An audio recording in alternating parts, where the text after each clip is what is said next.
In a quiet village, surrounded by misty mountains and gentle rivers, lived a young woman named Radhika who was kind, hardworking, and full of dreams. But something always held her back, her past mistakes that weighed heavily on her heart. Years ago, Radhika started her first business, borrowed money, and trusted the wrong people, which led to everything falling apart. Since then, life moved on, but Radhika couldn't, because every night she lay awake, haunted by regret.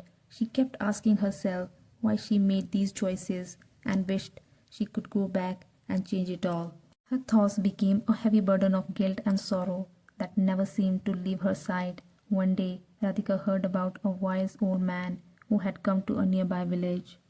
Full of hope, Radhika decided to visit the wise old man and ask for help to let go of her past. When she met him, she bowed respectfully and said, "Sir, I have made mistakes and cannot forgive myself for what happened." The old man smiled kindly and said, "Come walk with me," leading her through a peaceful forest towards a small stream. There he handed her a heavy sack filled with stones and said, "Carry this for me as we walk."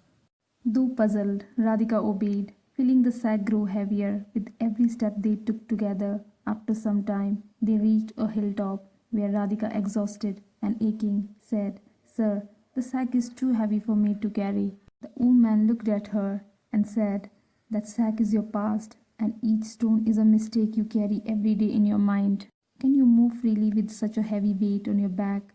he asked, and Radhika quietly said, "No, I cannot." The old man then asked, "So why do you keep carrying it in your heart and mind every day?" Radhika stood silently, feeling the truth in his words. The old man looked at Radhika and said, "The mistake itself is not the problem. Holding on to it is what weighs you down." Radhika sat quietly by the stream, feeling a shift inside her heart. From that day, Radhika chose to forgive herself, and every morning she whispered, "I forgive myself, I release the past, I choose today." She started a new business, imperfect but brave, smiling and laughing more than she had in years. Years later, when she asked about her peace, Radhika said, "Your past is just a chapter, not the whole story. Turn the page and begin again."